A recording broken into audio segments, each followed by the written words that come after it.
Pare! Paring Panchito! Pare! Ako ito si Luis. Paring Luis. Napasyal ka gabing-gabi. Pasensya ka na't natutulog na kami. Pare, hindi ako makatulog pare.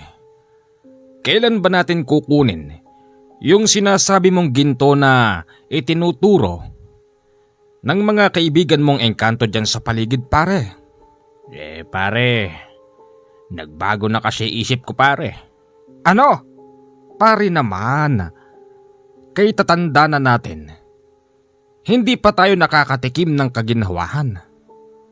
Pare, kahit ako nang sisisid, pumayag ka lang. Kunin na natin ang ginto na yan pare. Ikaw rin, matanda ka na rin pare.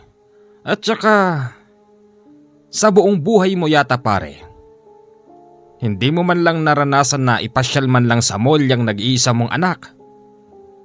Pare, pumayag ka na pare. Hating magkapatid yun. Walang lamangan kahit ako nang sumisid. Pangako pare. Pare, naisip ko, may kapalit yan eh. Kapalit? Anong kapalit nun pare? Huwag kang nagpapaniwala ron. Basta kunin na natin ang ginto na yan pare. Tsaka, albularyo ka pare. Kapag namatay ka, yung nag-iisa mong anak, palagay mo ba, siya magmamana? Malabo yun pare. Kaya mas makakabuti, isecure mo na ang magandang buhay ng anak mo. Matanda ka na rin. Di ba pare? Sa bagay, tama ka roon pare. Sa gabing yun, nakumbinse ni Luis si Panchito upang kuhanin ang nasabing ginto. Albularyo nga pala si Panchito. Meron siyang mga kaibigang engkanto na nagtuturo kung saan makikita ang isang kumpol na ginto. Nang makarating sila sa lugar, katulad ng sinabi ni Luis, siya ang sisisid. Pare, ako nang sisisid. Basta dito ka lang ha. Kapag naramdaman mong ginalaw ko na yung lubid, hatakin mo na ako pare. Sige pare. Mabilis na tumalon si Luis sa balon, habang si Panchito naman, palinga-linga lang sa paligid. Nag-aalangan kasi itong kunin ang ginto. Alam niya kasi na merong buhay na kapalit. Tapos meron ding iba pang nagpaplano upang kunin ang nasabing ginto. 5 minuto ang tinagal ni Luis sa ilalim ng balon hanggang sa maramdaman na ni Panchito na gumalaw yung lubid, kaya mabilis niya itong hinatak. Pag-angat ni Luis, hawak na nito ang 3 pirasong malalaking ginto. Pare, nagtagumpay tayo pare. Aba pare, ayos yan. Pare, nasa malalim yung iba. Hindi ko na maabuti. Sa palagay ko, itong 3 ginto na ito, yayaman na tayo. Pare, katulad ng napag-usapan, hating kapatid. Oo naman pare, kung gusto mo ikaw na magbitbit. Sige pare. Pagkatapos noon, naglakad na sila papauwi. Si Panchito ang may hawak ng 3 malaking ginto, habang si Luis sa likod at sumusunod lang. Pare, pare, hindi ka ba nabibigatan? Medyo. Kung gusto mo pare, magpahinga muna. Magpahinga? Hindi pa ako napapagod. Magpahinga ka muna pare!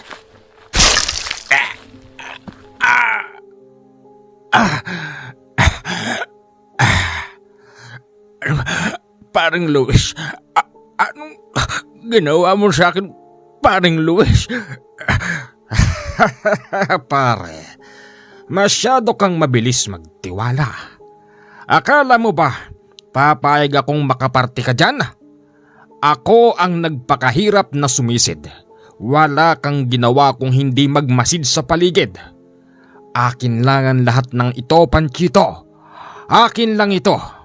Mamamatay ka ngayon, Panchito, nang walang kaparting ginto. Humanda ka! Yeah!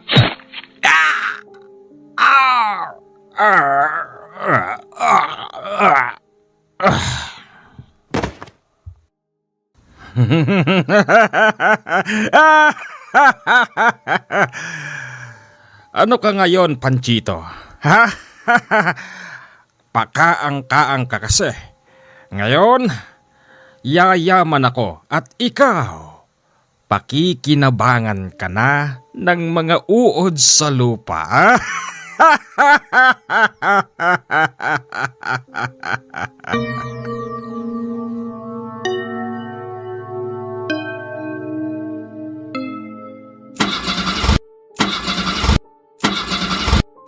Buisit!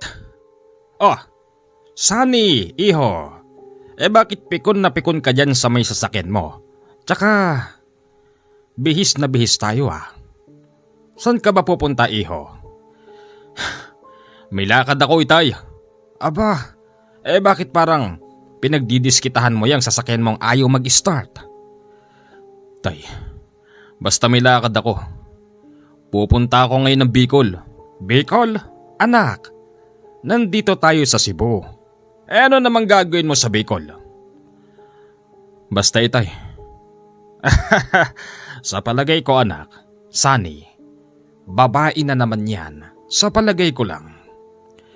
Tay, seryoso na ako ron.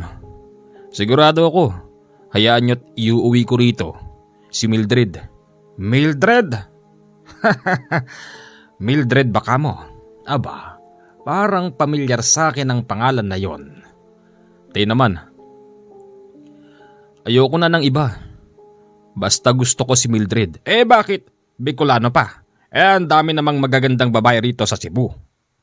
Tay, simula nang yumaman tayo, nasa 15 taon na rin ang nakalipas.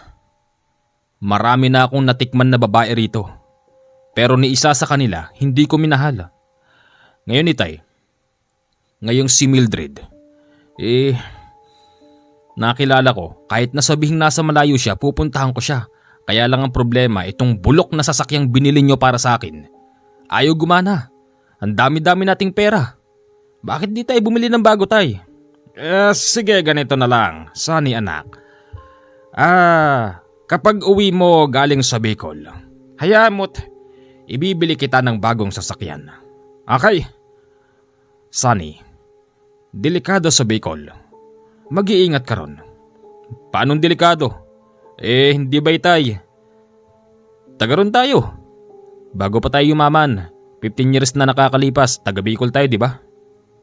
Teka, bakit parang sinasabi nyo na ayaw nyo nang bumalik doon?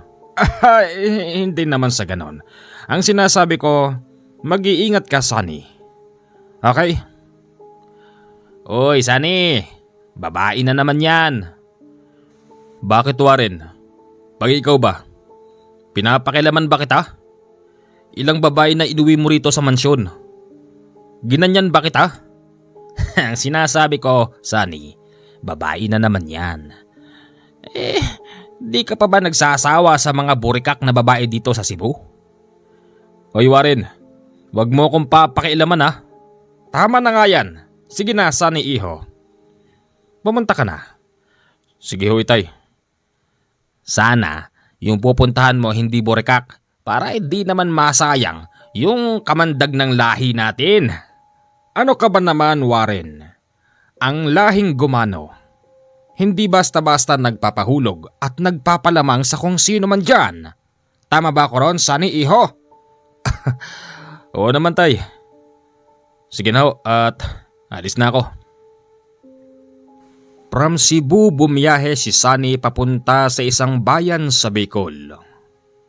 Sa kanyang pagkakatanda, ito yung bayan na kanyang kinalakhan 15 years ago nang huli siyang manggaling doon. Nakakilala kasi siya ng babaeng nagngangalan na Mildred Nakilala niya lang yon via phone call. Hi! Hi! Sunny? Ako nga ito. Mildred? Oo, ako nga ito. Naku, pasensya ka na. Ngayon lang kita napuntahan eh. Alam mo naman, sa Cebu pa ako nanggaling. Naku, okay lang yun. Tara sa bahay. O sige. Isinama si Sunny sa bahay. Pagdating doon, isang kubong maliit lang pala ang bahay nila Mildred. Naku, pasensya ka na, Sunny. Ganito lang kasi bahay namin eh. Ha? Yak. Ano? Wala. Sabi ko, ayos to, malamig. Ay nako, kabaligtaran ng kagandahan ni Mildred tong bahay nila. Ang liit, ang baho, ang kalat. May sinasabi ka, Sunny? Wala. Sabi ko, gusto ko sana ng tubig na malamig. Okay, wait lang. Habang nasa kusina si Mildred, napansin ni Sunny yung isang kwarto, nakabukas yung pintuan. Meron siyang kakaibang pakiramdam, kaya't napasilip siya roon. Pagsilip niya, nakakita siya ng isang matandang nakaratay. Nakakulubong yon hanggang sa balikat, pero nakalitaw yung ulo. Nakadilat ang mata ng matandang lalaki, tapos nakatingin sa kanya. Mildred! Yes? May kasama ka pala rito? Ay, oo, si Itay. Naku, sabi mo, wala ka ng tatay, wala ka ng nanay. Ano ka ba? Joke lang yun. Totoo, wala na akong nanay pero meron pa akong tatay. Ganun ba? Magandang araw po. Magandang araw sa'yo. Sino ba yan, Mildred? Tay, boyfriend ko si Sunny. Ganun ba? Mabuti naman at dinalaw ka rito, anak. Totoo po niyan, galing pa po ako ng Cebu. Cebu? Opo. Teka, anong lahi mo? Gumano po. Gumano? Bakit po? May problema po ba? Wala naman. Sige na, Mildred anak. Asikasuhin mo na yung bisita mo at dito lang ako. Sige tay, halika rito. Ipinaghanda naman siya ni Mildred ng napakasarap na sinampalukang manok. Kaya lang, sa tuwing susubo noon si Sunny, meron itong katumbas ng tinatawag na pangmamaliit. Sarap! Kala mo lang yun. Totoo masarap? Oo, pero hindi. Ano ba talaga? Wala. May sinasabi ba ako? Wala naman eh. Mildred. Total, tayo naman na. Baka naman pwedeng makahingi kahit na isa lang. Isang ano? Isang kiss lang, sige na. Baka makita tayo ni Itay. Di ba sabi mo di na siya nakakabangon? Sige na, isa lang. Uy, ikaw magnanakaw ka ng halik sa pisngi. Gusto mo naman, di ba? Di ba? Nagtukaan na si Sunny at si Mildred nung oras na yon. Maliban pa roon, gusto pa ni Sunny umiskor. Kaya sinabi ni Mildred, huwag doon sa loob ng bahay. Saan tayo? Kahit doon na lang sa kakahuyan. Ha? Sige, para mas exciting. Pagdating sa loob ng kakahuyan, sinimulan na ni Sunny ang paggapang ng kamay at paghagod ng dila mula sa pisngi pababa sa babae. Teka lang, Sunny. Ano bang problema? Nandito na tayo. Ano ba? Ang layo ng biniyahe ko para sa'yo. Tapos ganito? Sabihin mo kasi kung ayaw mo. Sunny, May ano? Ano yan? Aso? Aso ba yan? Hindi. Lobo? Kalabaw? Baboy? Ano yan? Huwag kang lalapit. Ah! Tulong! Tulungan niyo ako! Huwag po! Huwag! Tulong!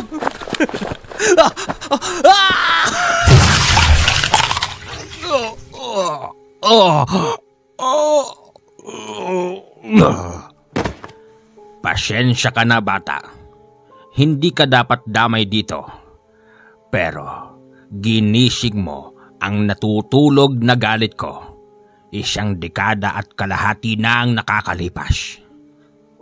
Tay? Umuwi ka sa bahay. Uwi! Tay? Nagawa niyo yan? Umuwi ka, Mildred.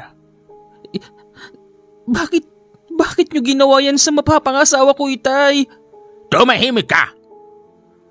Ang taong ito, anak ng muntik nang pumatay sa akin noong araw. Napakalaki ng problema ko. Ngayon, binuhay nila ang natutulog kong galit. Umuwi ka, Mildred. Napapanahon na para maghigante. Tay, ikaw ba yung malaking aso kanina? Ako, Mildred. Ako yon. Nang makita ko ang anak ni Luis, tinanggap ko na ang alok sa akin ng kaibigan kong aswang. Kaya ngayon, hindi lang ako basta albularyo. Isa na rin akong aswang anak. Sa ayaw at sa gusto mo, tatanggapin mo ako bilang ama mo. Hindi. Anong hindi? Umalis ka na. Umuwi ka na sa bahay. Opo, Tay. 1 linggo na ang nakalipas at hindi pa nakakauwi si Sunny sa Cebu. Tila ba nag-aalala na noon ang matandang Luis. Pero ang kapatid nitong si Warren, walang pakialam. Warren! Warren!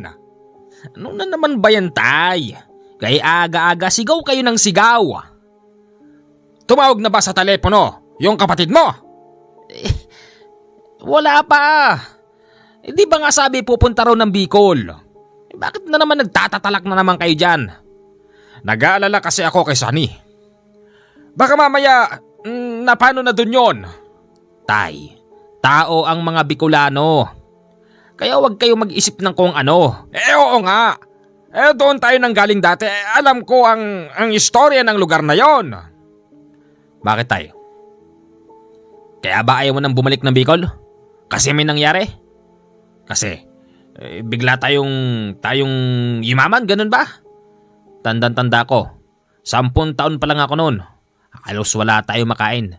Nagulat na nga lang ako isang araw Inalis nyo kami ng Bicol. Dinala nyo kami rito sa Cebu ni Kuya Deo at saka ni Sunny. Bigla tayong yumaman nang walang paliwanag. Huwag ka na magtanong patungkol doon. Ang sinasabi ko yung kapatid mo. Kung nag-aalala kayo, Itay, punta kayo sa police station. Sabihin nyo, nawawala yung anak nyo. Ganun lang. Trabaho ng pulis yan. Ang hirap kasi sa'yo, Warren, ha? Puro ka pasarap buhay. Kayo ng Kuya Deo mo. Yung Kuya Deo mo, nakita ko na naman kanina, may bitbit na naman na 2 babaeng burikak. Siya yun. Pabayaan nyo siya. Kasalanan ko ba yun? Kinonsinti nyo si Kuya Deo, tapos si Kuya Sunny, pinabayaan yung pumunta ng Bicol para makipag-meet doon sa nakilala niya sa Ponpal. Tapos ako ngayon nandito sa bahay na nagpapakatino, tinatalak-talakan nyo. Huwag naman ganoon. Kapag dating ni Kuya Deo at ni Sunny, pagalitan nyo. Gala sila ng gala, ako nandito lang. Kasi, nagre-review ako. Gusto ko maging engineer balang araw at ayoko umasa dyan sa yaman nyo. Yang yaman yung questionable na hindi mayaman kung saan ba nanggaling. Hoy, wag mo ako maganyan-ganyan ha, Warren. Kung di dahil sa ginawa ko, hindi tayo yayaman, ha? Isinakripisyo ko ang Ang ano? Bakit din nyo ituloy? Isinakripisyo nyo ang... Oh, si Kuya Deo yun . Wala ba makain dito? Hoy, Deo! Ano ka ba? Lasing ka ba, sabog? Sino ka matanda ka, ha? Ha? Umalis ka nga dyan! Hoy, Deo! Ako ang tatay mo. Sabog ka na naman, iho. Ano ba naman yan? Wala akong pakialam. Ang sabi ko, pagkain! Magluto kayo ng pagkain para sa akin.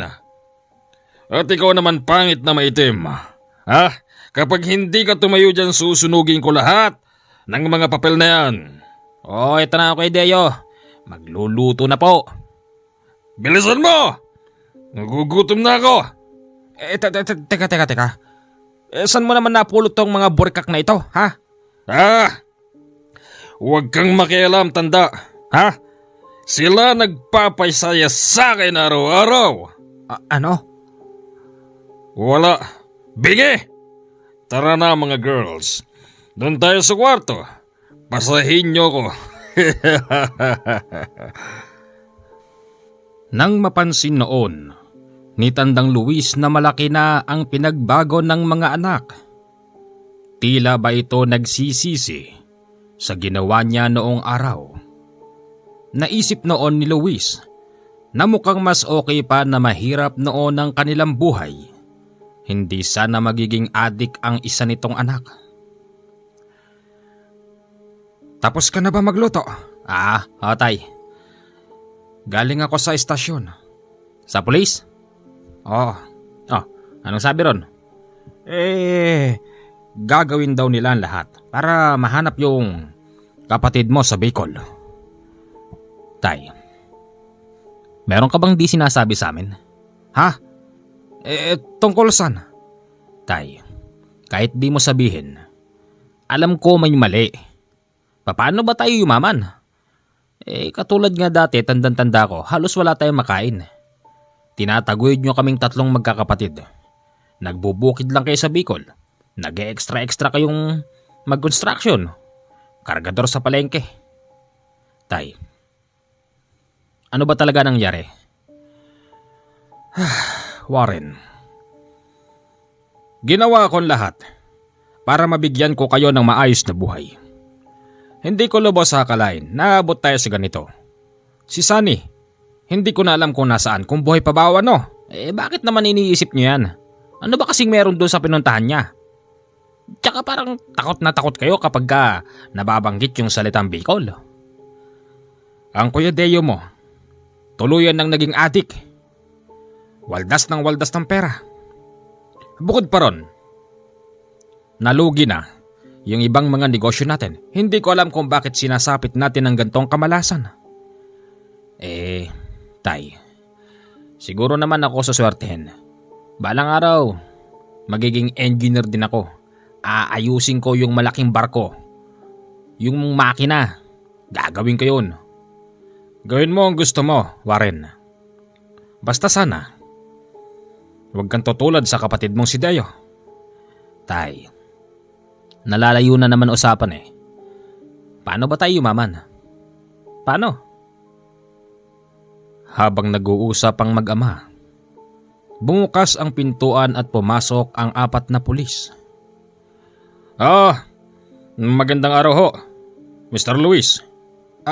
Ikaw pala, Major. Kabilis naman yata ng development. May balita na ba sa anak ko?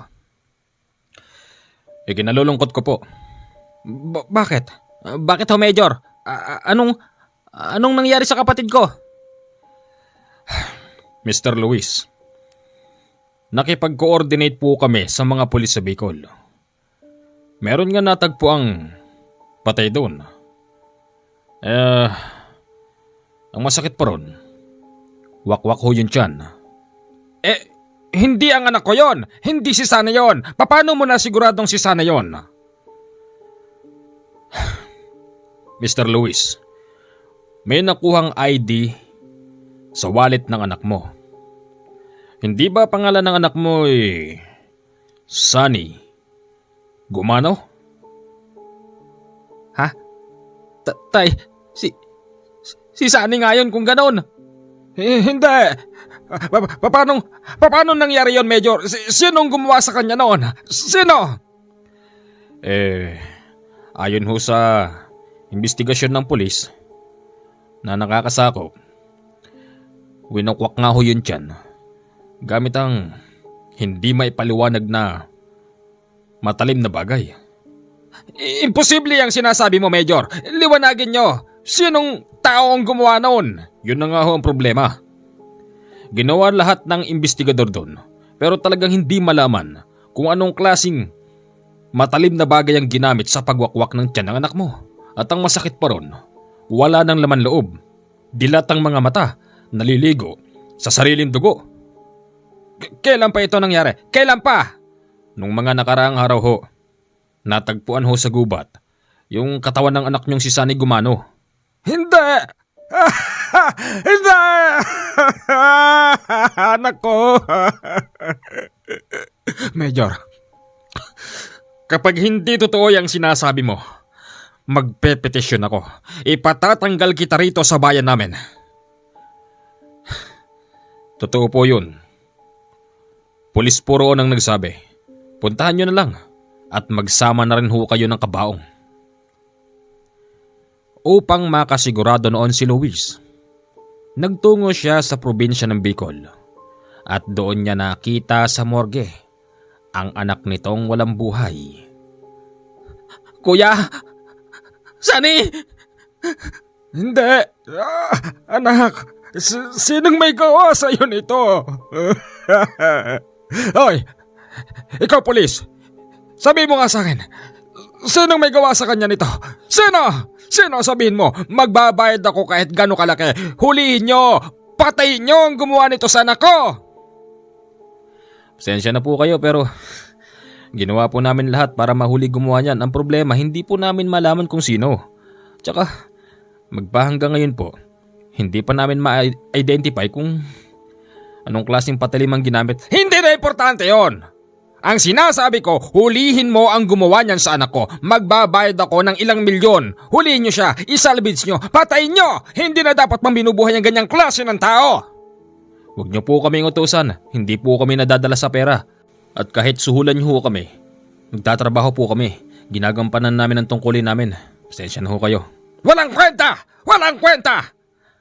Mga wala kayong silbi! Anong klaseng mga pulis kayo? Ha? Brad, wag mo naman akong duruin. Hindi ginaganyan ng pulis. Nagtatrabaho kami ng maayos. Pwede ka namin kasuhan sa ginagawa mo eh. Eh di kasuhan mo! Ang sinasabi ko wala kayong silbi. Mr. Luis Gumano, paki-uwi nyo na po yung anak nyo nang mabigyan po ng maayos na libing. Hindi ito maaari. Hindi ito maaari! Inuwi sa Cebu ang bangkay ni Sunny. Ibinurol lang ito ng 3 araw. Hindi na pinagtagal dahil sa kalunos-lunos na sinapit ng bangkay. Ano? Anong sabi ng mga pulis doon? Itay! Warren! Kuya Deo, di nga malaman eh. Lintek na mga yan. Pera lang katapat niyan. Bakit? Hindi kayo mag-offer ng pera dyan sa mga pulis dyan, Itay, para mahuli ang gumawa niyan sa kapatid ko? Hindi ako makapapayag na ililibing siya ng hindi kasabay ang gumawa niyan sa kanya. Deo, akala mo ba anak hindi ko naisip yan? Naisip ko yun. Ang problema anak, wala silang magawa, hindi malaman. Teka, hindi ba nagpaalam noon si Sunny na meron siyang kikitain na babae na nagngangalan na Mildred? Ha? Oo nga no. Baka yung Mildred na yon na may gawa. O baka naman, hinuthutan lang si Sunny. Yung sasakyan niya nasaan? Yung pera? Kuya Deo, yung sasakyan, yung pera, kompleto, walang nawala. Siguro talagang meron lang galit doon kay Sunny. Baka yung si Mildred may kasintahan doon o may asawa kaya ganyan ang ginawa. Wala tayong magagawa. Mag-ano na lang tayo. Mag-move on na lang tayo. Kung ganun, kadali sa'yo yon, Warren. Ako bilang isang ama, hindi ko matatanggap ang sinapit ng kapatid mo. Makalipas ang isang buwan, nag-usap si Warren at ang tatay. Pinag-usapan na babalik sila sa Bicol kung saan sila pinanganak. Hindi noon sumama si Deo dahil mas abala ito sa negosyo at sa pangbababae. At higit pa roon, hindi niya maiwanan ang bisyo sa Cebu. Pagdating nila sa Bicol, nakita nila yung luma nilang bahay na inaanay. Tinubuan na rin ng damo ang paligid ng bahay. Namiss ko rito, taya. Ako hindi. Malalaman natin ngayon kung sino talaga may gawa niyan. Paano? Nagpatawag na ako ng isang grupo. Grupo na siyang mag-iimbestiga, maghahanap at papatay sa gumawa nun sa kapatid mo. Warren, mayaman tayo, mapera, makoneksyon. Kaya hindi tayo papayag na pababayaan na lang natin ang nangyari sa kapatid mo. Sige tay, tama yun. Isang araw ang lumipas. Nakilala sila ng mga dating kapitbahay. Isa roon, yung dating kababata ng mga anak niya. Ay! Warren? Is that you? Natatandaan mo pa ako, Warren? Teka, sino ka ba? Taray? Dati mo akong kaklase sa elementary. Warren, maliliit pa tayo noon. Ngayon, 25 na tayo. Nakalimutan mo na ako? Gusto mong ipaalala ko pa sa'yo? Teka nga sandali. Di naman kita kilala eh. Lumayo-layo ka nga sa akin. Ay ganon? Porky yumaman? Hindi na nakakakilala? Nanggaling lang sa ibang lugar? Pag uwi, mayaman na kung sabagay. Bago kayo umalis dito, may bali-balitang nag-magic daw yung tatay mo. Sa pagkakaalam ko, nakakuha raw ng ginto, sumisid daw sa ilalim ng balon at sinaktan yung albularyo. Ano? Hoy, AC, wag mo nga masabi-sabi sa akin yan. Yun ang usap-usapan dito. Tiyan ka na nga, sa'yo na yung ginto mo. May kapalit na buhay yan, che? Habang kinukwento ng baklang si AC si Warren, ang tatay naman nitong si Luis, nakatapat ng isang taratitat na matanda. Matandang babaeng marami ding nalalaman patungkol sa kanila noon. Buti naman at naalala mong umuwi rito, Luis. Balita ko, mayaman ka na. Sa bagay, sino ba namang taong hindi yayaman sa ginto? Pabalato ka naman dyan, Luis. Hindi nakakibo noon ang matandang Luis dahil na rin sa kung ano-anong sinasabi ng matandang yon. Lintik na buhay to! Bakit na naman? Hindi ko akalain na makikilala pa tayo ng mga dati nating kapitbahay na mga patay gutom magmula noon hanggang sa ngayon. Yaan mo na yan. Kung ako nga tayo Kung ano-anong sinabi sa akin nung kaklase kong bakla nung elementary, si AC, na kesyo, nakapulot daw kayo ng ginto, ano? Tay, tapatin mo ako. Talaga bang nakapulot kayo ng ginto?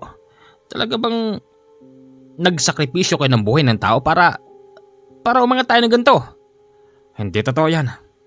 Manahimik ka, Warren. Tatanong lang. Malay mo, totoo. May tao. Buksan mo. Okay. Pagbukas ng pintuan, tumambad sa kanya ang dati nitong kakilalang hitman. May kasama itong isang lalaking napakalaki ng katawan. Bakat na bakat sa suot nitong sando na kulay itim. Tapos may bit-bit na sako. Alam noon na baril ang laman noon dahil tumutunog yung bakal. Teka nga, Salbosa, sigurado bang kayang hanapin nito yung pumatay sa anak kong si Sunny? Malaki nga ang katawan, Mukhang kukulangin pa yung pambayad ko rito sa pangkain nito araw-araw. Huwag ka magalala. Mahusay yan. 54 katao na ang napatay niyan sa Mindanao. Kahit saan mo dalhin yan, di nga yan tinatabla ng bale. Ganon? Salbosa? Talaga? May tao bang di tinatabla ng bala? Warren. Ang laki mo na. Ikaw, ano pangalan mo? Ako ho si Bruno. Bruno ah? Ano ka asaw nangangagat? Magkano? Wala tayong pag-uusapan. Pero kung gusto mo, bibigyan kita ngayon ng 200,000 piso bilang pauna. Kapag napatay at nahanap mo kung sinong gumawa nun sa anak ko, dadagdagan ko pa ng 250,000. Mr. Luis Gumano. Ano tingin mo sa akin? Ha? Kala-kalahati? Ibigay mo ng buo at tatrabahuin ko. Teka nga, Salbosa. Sigurado bang may alam tong Bruno na to? Huwag ka mag-alala. Mahusay yan. Marami nang napatunayan. Bilib nga dyan yung mga politiko sa Mindanao eh. Ganun ba? Malaki lang katawan yan. Parang feeling ko lang ha, Salbosa. Baka ano to eh. Hangin lang ang laman nito eh. Magmula sa katawan hanggang sa ulo puro hangin. Ano ba? Maggagantuhan na lang ba tayo? Mr. Luis Gumano, may inipin akong tao. Kapag hindi mo binigay ang tamang halaga, aalis na ako. Relax ka lang. Bruno, bibigay din yan. Di ba, Mr. Luis? Sige. Basta siguruhin mo lang na mapapatay mo ang gumawa niyan. At ayoko nagawa-gawa lang ang pagpatay. Siguraduhin mong maidadala mo rin sa akin ang ulo ng gumawa ron sa aking anak. Walang problema dyan. Sa pamamagitan ng aking medalyon, malalaman ko kung sinong gumawa. Pangako yan sa'yo. O diba? Sabi ko sa'yo, mahusay, maraming paraan yan para alamin yung mga nangyari sa nakaraan. Ganun ba? Sige. Kung talagang magaling ka, sabihin mo nga sa akin, sinong gumawa nung kay Sunny? Ayon sa aking mga nakita, ang gumawa nun sa kanya ay isang matandang aswang. Ano? Matandang aswang? Anong itsura? Medyo maliit, payat, panot, pikit ang isang mata. Baka namang kilala mo siya. Ha? Imposible yon. Bakit tay? Ang alam ko, hindi siya aswang. Isa siyang albularyo at patay na siya. Patay na siya. Sino? Alam mo ba yung pangalan? Base sa akin nakikita at sinasabi ng aking gabay, yung taong yun ay nagngangalan na Panchito. Hindi! Paano nangyari yun? Patay na siya. Ako mismo ang naglibing sa kanya. Bakit? Wala. Bakit ho ba? Ano ba kasi yung nangyari? Tsaka parang takot na takot po kayo. Sige, Bruno. Patayin mo siya. Dalhin mo sa akin yung ulo. Gagawin kong 1,000,000 ang bayad ko sa'yo. Yun ang gusto ko. Walang problema. Papatayin ko ang matandang aswang na yan.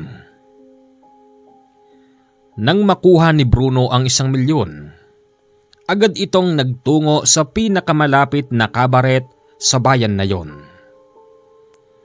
Tay, nagpunta ako ng kabaret kagabi.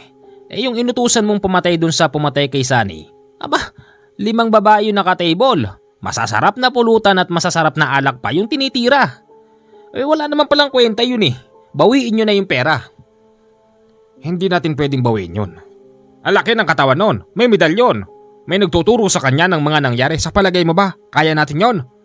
Bigyan natin siya ng pagkakataon. Hayaan muna natin siya na magganon-ganon at sigurado naman ako tutupad siya sa usapan. Sigurado kong mapapatay din niya ang lintik na Panchito na yan. Kung ako, hindi ko siya napatay, pues nasisiguro ko papatayin siya ni Bruno. Hindi na siya makakaligtas pa.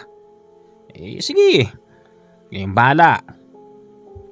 Habang naroon sila sa lugar ng Bicol, tampulan sila ng tsismis.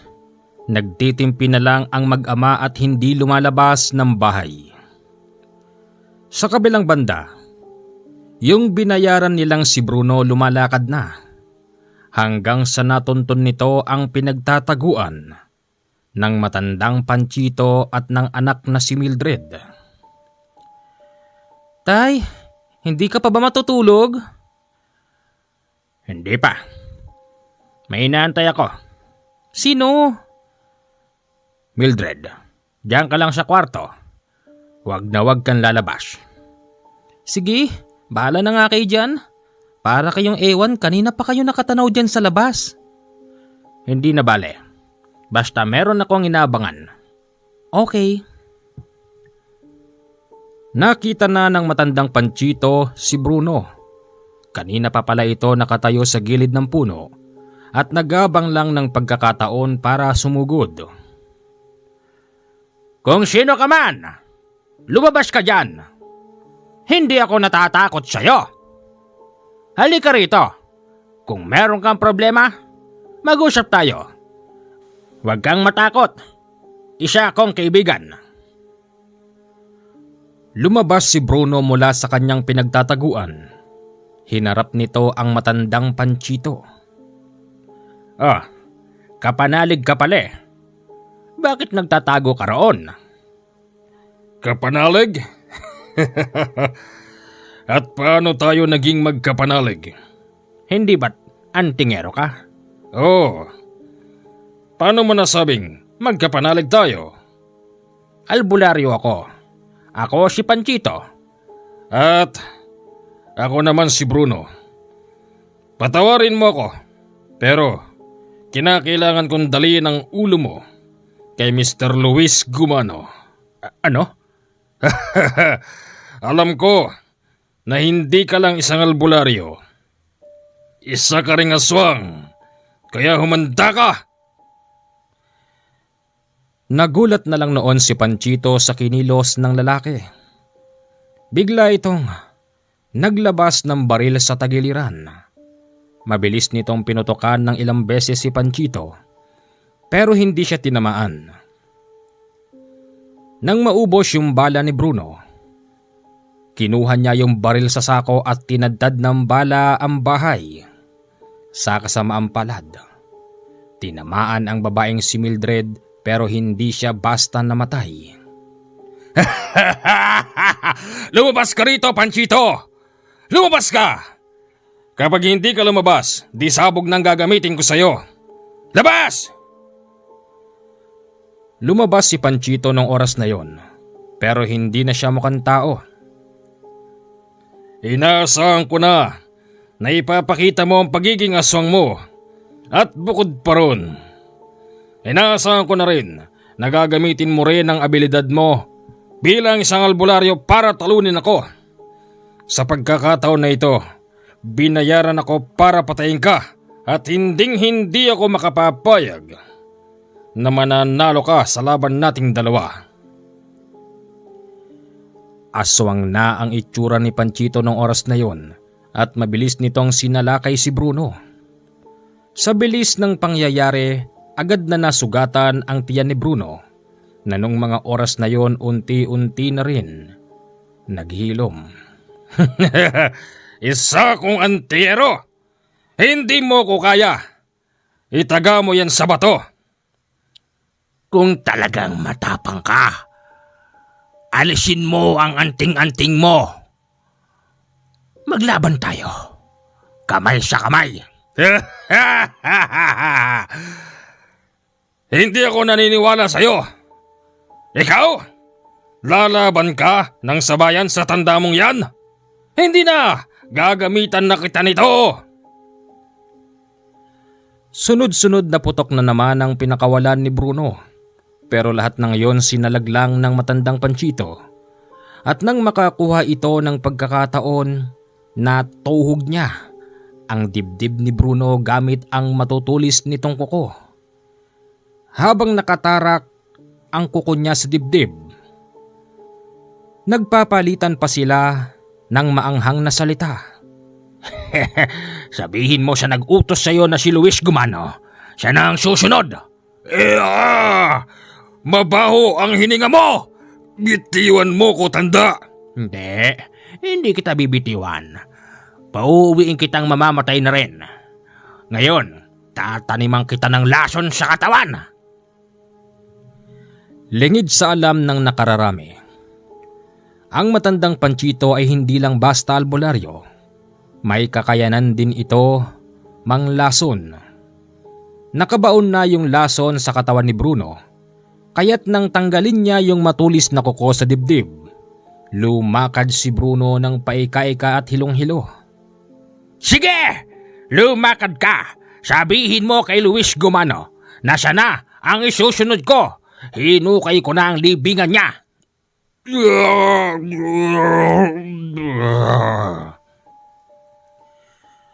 Nakarating naman si Bruno sa bahay ng mag-ama. Pagdating doon, agad itong bumulagta. Ano nangyari sa'yo? Bakit puro ka dugo? Hindi naghihilom ang sugat ko. Ayop na matandang yon. 3 kapangyarihan at kaalaman ang ginamit niya sa akin. Patawad, sabi niya. Ikaw na ang susunod. Ikaw na. Namatay si Bruno sa harapan ng mag-ama. At sa takot ng magtatay agad nilang nilisan yung bahay. Pero sinunog nila yon kasama yung katawan ni Bruno. Sa gabing yon, nagtungo sila sa Cebu. At pagdating doon, laking gulat nila, gulo-gulo yung bahay. Ano nangyari? Bakit ganito yung bahay natin? Tay, yung pera natin, baka napasukan tayo ng magnanakaw. Hindi maaari. Mabilis silang nagpunta sa kwarto. Hinalughog ang buong bahay. Tunay ngang napasukan sila ng magnanakaw. Nagpunta sila noon sa presinto at sinigaw-sigawan pa ng matandang Luis yung hepe. Hepe! Hepe!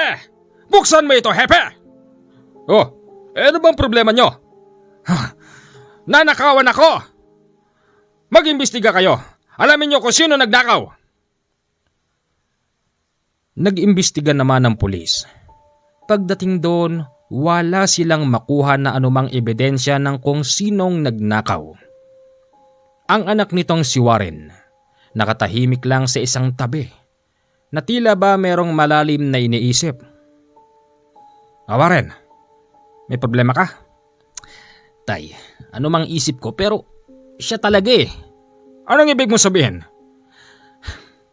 Di kaya si Kuya Deo? Ano? Hindi gagawin ng kuya mo yun. Hindi, tay. Alam nyo na mga adik yun eh. Siguro wala ng pera, wala ng pambayad sa mga burikak. Yun, niransak yung bahay natin. Kinuha yung mga pera nyo sa kwarto.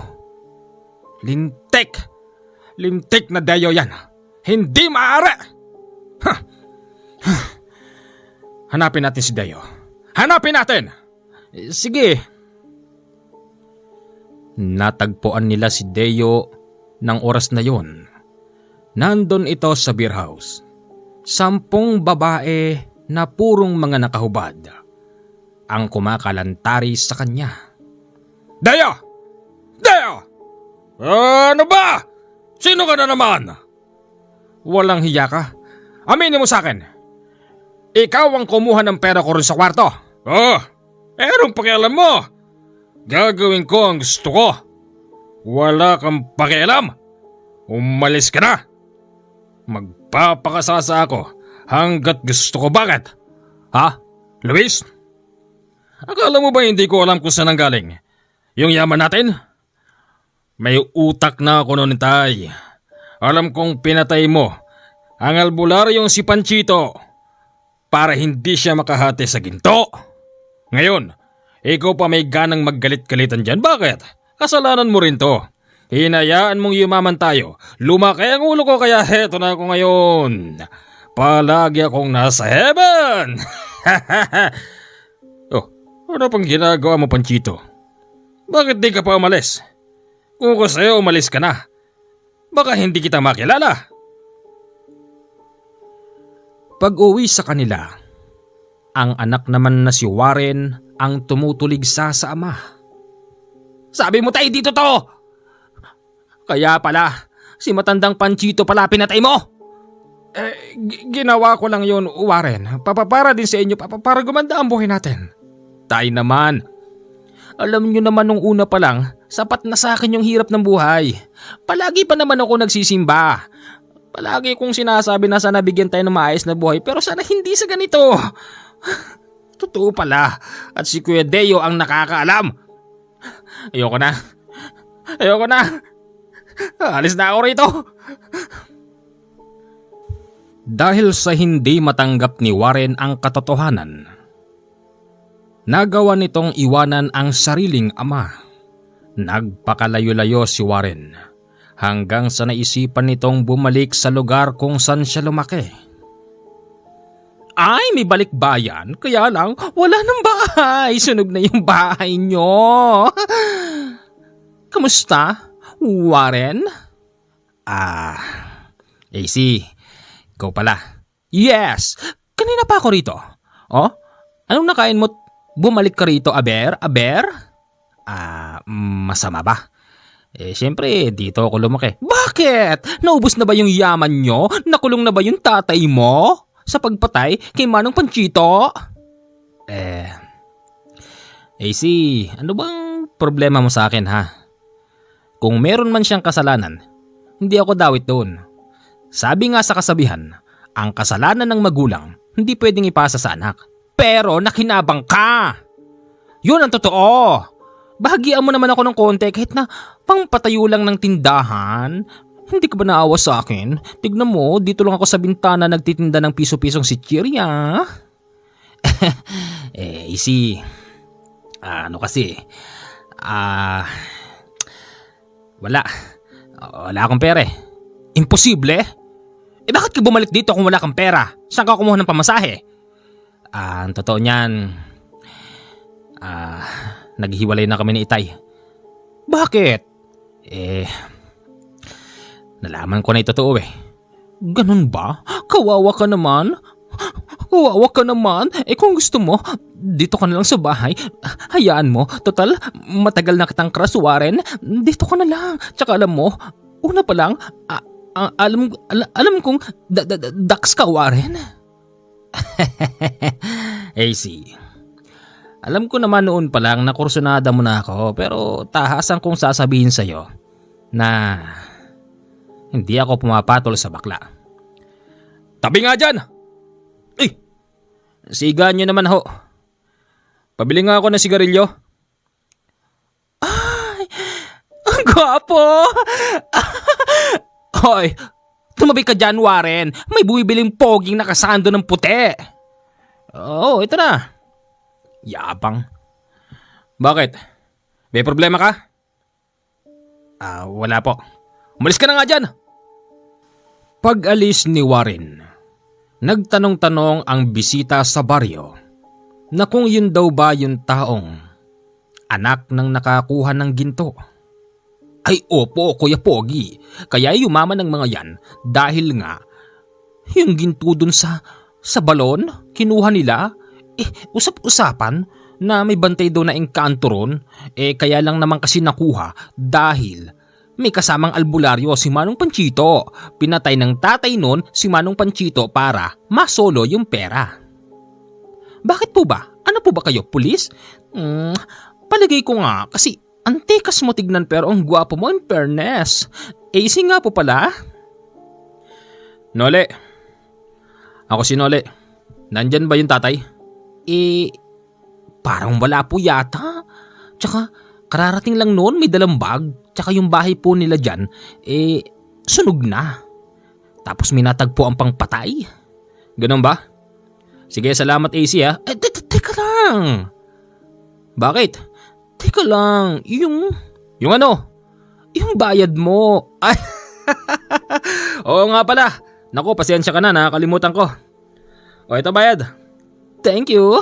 Kung gusto mo ng impormasyon, balik ka lang rito, Pogi. Okay.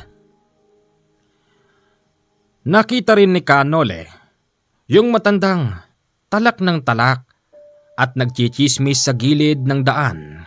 Ay nako, bumalik pala rito yung anak nung mamamatay tao. Sa palagay ko, naghihirap na mga yon. Sa palagay ko, wala na silang pera. O baka naman nakulong na ang matandang Luis. Yan ang karma nila. Kasi pumatay sila ng albularyo. Kung hindi dahil sa albularyo na yon, sigurado kung hindi nila makukuha yung ginto at hindi yayaman yang mayabang na mag-aaman na yan. Magandang araw po. Magandang araw sa'yo, iyo. Dayo ka rito? Oo po. Saan ho ba rito yung bahay ni Panchito? Patay na si Panchito. Bakit? Ganun ho ba? Sige po. Teka, sandali lang. Ano bang kailangan mo kay Panchito? Kung gusto mo, ituturo kita kung saan nilibing si Panchito. Hindi na po. Lingid kasi sa kaalaman ng marami, buhay pa ang albularyong si Panchito. Lumipat lang ito ng lugar, kaya't hindi alam ng nakararami. Sa tulong na rin ng mga gabay at sa mga nakatira sa paligid na hindi nakikita ng normal na mata, natunton ni Kanole ang pinagtataguan ni Panchito. Magandang gabi po. Tay, may tao. Sino yan? Noli po. Nole? Parang kilala kita. Talagang kilala mo ko. At nararamdaman mo kung sino ko. Totoo ba? Ang alin? Ikinalat ng mga kapanalig ko sa akin yung balita tungkol sa inyo.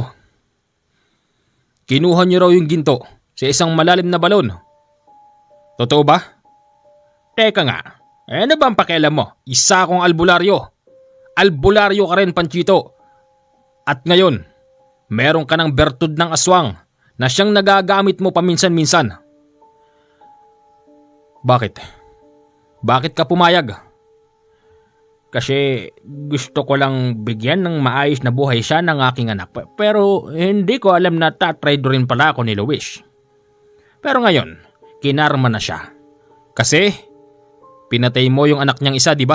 Teka, paano mo nalaman? Nababasa ko isip mo, Panchito.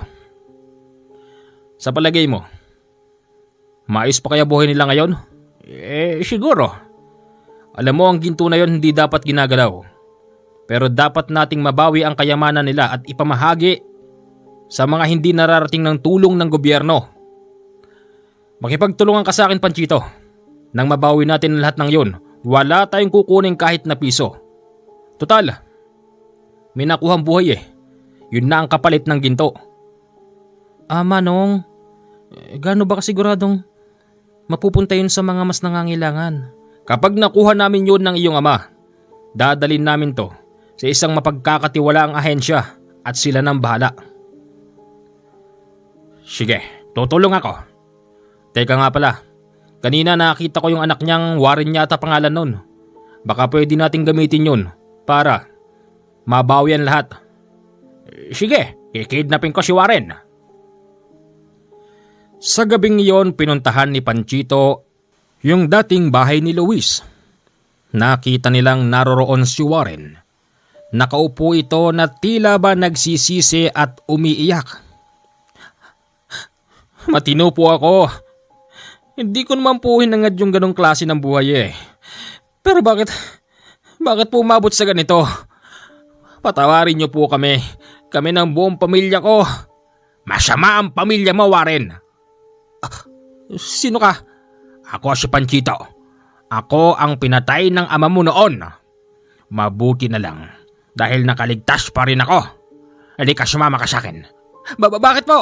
Sumama ka na. Binitbit nila si Warren papunta sa bahay ng matandang Panchito At doon pinaggawa nila ito ng sulat. Sulat na kunwari ay nakidnap siya. At ang magiging kapalit, lahat-lahat ng natitirang pera sa bangko at sa bahay. Wala na hong pera sa bahay. Ninakaw na hong lahat ni Kuya Deo. Adik ho kasi yung kapatid kong yun. Di nasa bangko na lang. Kailangan palitan. Bumalik kayo sa dati niyong buhay. At ang pinagbilan ng ginto na yan itutulong natin sa mas nangangailangan. Okay? Okay, sige po. Mabilis nakarating sa kaalaman ni Luis na nakidnap ang anak nitong si Warren. Ang nakalagay sa sulat, dalhin niya ang pera sa isang lugar at wala siyang ititira kahit na piso sa bangko. At higit pa roon, hindi siya dapat magsama ng kahit na sino. Pero naniniguro lang ang matandang Luis. Sigurado ba talaga kayo, Tay? Nasisira na ba ulo nyo? Nang dahil lang dyan kay Warren, lahat ng pera sa bangko kinuha nyo para tubusin siya? Hindi nyo ba ako bibigyan? Hindi na! Ninakaw mo na ibang pera sa bahay. Ngayon gusto mo pang pumarte? Para namang sinasabi mo, Itay, na siya lang ang anak nyo. Anak nyo rin ako. Mag-iwan kayo rito ng pera. Hindi po pwede. Yon ang nakalagay sa sulat. Mag-iwan ka rito. Nag-away pa ang magtatay na Luis at Deo. Dahil sa matanda na noon si Luis, kayang-kaya siyang ibalibag ng sariling anak. Sinakal pa siya nito at dinikdik sa higaan hanggang sa napaoo na lang si Luis. Oo ka rin pala. Deo, wala kang kasing sama. Tatay mo ako. Bakit mo ko ginaganyan? Tatay? Oo, tatay kita. Pero hindi ko ina-accept ang pagiging masama mo. Ngayon, pagsisihan mo ang pagpatay mo kay Panchito. Umalis ka na. At akin ang bahay na ito. Umalis noon ang matandang Luis. Nagtungo siya sa lugar kung saan matatagpuan ng napag-usapan. Warren! Warren! Warren anak! Nandito ako anak. Nasaan ka? Hoy mga kidnapper! Ilabas niyo ang anak ko! Tumupad na ako sa usapan! Dala ko lahat ng perang kailangan nyo. Huwag niyo lang sasaktan ang anak ko. Mahal na mahal ko yan. Magaling! Teka. Panchito? Panchito pare! Buhay ka pala. Ay, alam mo pare, nag-aalala ako sa iyo eh. Akala ko napano ka na. Alam mo, pagkatapos nating kunin ang ginto, hindi ko akalain na iiwanan mo ako pare. Nakita ko na lang yung ginto, nakalapag sa isang tabi. Saan ka ba nang galing pare? Huwag mo na akong paikutin pa, Luis. Alam ko, ikaw ang sumaksak sa likod ko. Ayop ka. Nang dahil lang sa ginto, nasgilaw ka? Sinira mo ang pagiging magkumpare natin. Teka, anong ibig sabihin nito? Ikaw ang kumidnap sa anak ko? Para sa perang to? Ganun ba? Sabihin mo, Panchito! Wala kang kasing sama, Luis. Akin na ang perang yan at kunin mo na ang anak mo. Halika rito, Warren. Hindi ka naman nakatali, anak. Tay, ibigay mo na.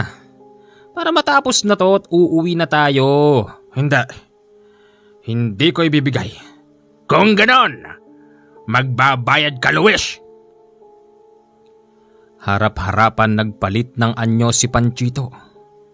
Naging isa itong nakakatakot na aswang at mabilis niyang sinunggaban si Luis. Nabitiwan ni Luis yung bag na naglalaman ng pera. Pero nakabunot siya ng baril at pinagbabaril yung dibdib ni Panchito habang dinadamba siya nito. Hindi rin basta tinalaban ng bala si Panchito, kaya nga't hindi nito tinigilan si Luis hanggat hindi nagdudugo ang katawan. Panchito pare, patawarin mo ako pare. Patawarin? Inonsi mo ko. Isa akong albularyo na hindi naniningil sa tao, alam mo yan. Pero bakit ginanto mo ko, Luis? Ngayon, dapat ka nang mamatay. Teka lang! Wala naman sa usapan to ah! Parang awa mo na, Manong Panchito. Dala na namin ang lahat ng pera. Sa inyo na yan. Itulong nyo na sa tao. Palisin nyo na lang kami ng tatay ko. Hindi. Akala mo ba may tiwala pa ako sa ama mo? Alam kong nag-iwan pa siya ng pera sa kanila. Kaya't kung hindi ko siya papatayin, siguradong pakikinabangan pa rin niya yung pera. Wala na Panchito. Pangako, wala nang naiwan. Yung bahay, yung mga sasakyan mo, yung mga property mo. Para naman sa ano kung si Warren yun. Parang awa mo na, yan, sa'yo na ang perang yan na ang kaparti mo. Marami yan, Panchito. Nagkakamali ka ron. Hindi sa kanya mapupunta yan.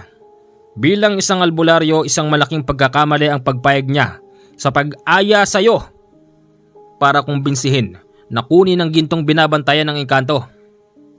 Alam mo ba? Sa pagkakataon na ito, ang nanalo ay engkanto dahil may taong namatay, nagbuwis ng buhay ng dahil lang sa yaman na yan. Ngayon, Luis, hindi ko kasalanan kung di ko kayang pigilan si Panchito. Muntik mo na siyang pinatay noon. Panchito, pare, wag mong gawin sa akin yan. Wag ho, Kuya Panchito. Parang awan niyo na po. Tumupad naman ako sa usapan eh. Hindi. Umalis ka dyan, Warren, kung ayaw mong pati ikaw madamay. Sinunggaban na naman ni Panchito ang dugo ang katawan ni Luis. Dahil sa ayaw lumihis noon ni Warren, pati ito nadamay. Nagkaroon siya ng malaking sugat sa tiyan, sa mga braso, sa hita at kung saan-saan. Habang ang kawawang Luis nilalantakan ni Panchito. Habang nilalantakan siya ni Panchito, isinisigaw nito ang katagang napakasarap pala talaga ng hilaw na laman. Dapat daw pala noon pa niya tinanggap ang pagiging aswang. Nang dahil doon, napaisip si Canole na baka kung mabubuhay pa si Panchito, baka balang araw maging sakit ito ng ulo ng baryo. Panchito, tama na yan! Hindi! Dapat lang sa kanya ito. Napakasarap pala ng dugo at laman. Dapat ay noon ko pa tinanggap ang alok sa akin para maging aswang. Ang isipin mo na lang, Nolesto, tinanggap ko ito para makapaghigante. Pero Panchito, ngayong nasimulan mo ng tumikim, naniniwala ako na maa-addict ka sa hilaw na laman at pag-inom ng dugo. Pasensya ka na, Panchito, pero kinakailangan ko itong gawin. Teka, wala sa usapan yan. Tigilan mo na yan, Panchito. Sige na. Hindi. Uubusin ko ang galit ko sa kanya. Uubusin ko ang laman at dugo niya. Hindi pa rin noon tumigil si Panchito. Nilalantakan pa rin niya ang katawan ni Luis. Hindi nila namalayan si Warren. Tumakbo pala ito at humingi ng tulong. Pasensya ka na, Panchito. Kung di lang din naman kita kayang kontrolin at magiging sakit ka lang din ng ulo balang araw ng mga tao rito. Dapat sa'yo, maging abo ka na rin. Anong gagawin mo? Pasensya ka na. Hindi pinagtagal ni Canole si Panchito. Gamit ang alas nito na abilidad, ginawa niyang abo si Panchito pero hindi na damay si Luis. Si Luis kahit papaano nakikilala pa naman at kaunting laman pa lang ang nakain pero wala nang laman loob. Pagkatapos noon, nagtago si Canole dahil may mga dumarating. Si Warren pala'y dumarating at may kasamang mga tao. Nakita ni Canole na dinampot ni Warren yung bag na may pera. Tapos yung patay binitbit papaalis ng lugar. Umuwi noon si Warren sa dati nitong bahay kung saan bitbit pa rin niya yung pera. Nagulat na lang siya isang gabi dahil nasa tabi niya na si Canole. Warren, ikaw? Anong gagawin mo sa pera? Akin yun eh. Hindi sa inyo yan. Katas ng ginto yan at pinagbuwisan na buhay. Binabalaan kita Warren, sa oras na hindi mo yan itulong sa mga nangangailangan. Babalikan kita at sisiguruhin ko na matutulad ka sa ama mo. Nagkakaintindihan ba tayo? Alam ko matalino ka. Alam kong kaya mong tumayo sa sarili mong paa at hindi aasa sa perang yan. Pero, Manong Nole, gumamit lang ako ng konti, nagpatayo ako ng kubo. Yun, walang problema. Pero yung natitira, itulong mo sa tao, sa mga mahihirap at sa mga katutubo. O Manong Nole, sige po. At dito na po nagtatapos ang kwentong ito. Maraming salamat po sa mga nag-abang. 0948-5230-887. Yan po ang aking Viber at WhatsApp account. Diyan lang po kayo pwedeng kumontak sa akin kung kayo po ay merong kailangan. Magandang gabi po sa inyong lahat.